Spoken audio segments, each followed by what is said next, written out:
We condemn the recent violent incidents that have taken place during protests at Indian diplomatic facilities in the United States.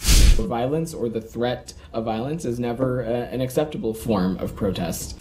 Attacks against journalists are never acceptable, and we condemn any incidents of violence against a member of the media just doing their job. The U.S. government, we condemn the recent violent incidents that have taken place during protests at Indian diplomatic facilities in the United States.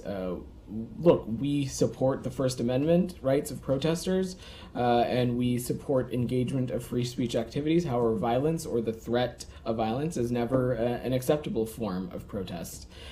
Consistent with our Vienna Convention obligations, the Department is committed to taking all appropriate steps, including coordination with federal, state, and local law enforcement authorities to protect the safety and security of these facilities and the diplomatic individuals who work within them as well. And second, sir, in Washington, D.C., one of our reporters, Mr. Lalit Jha, among others, was attacked by these elements or these movement people in Washington just over the weekend. And thanks to the Secret Service, his life was saved, and they were abusing the Indian ambassador and Indian community, and he had bruises and all that.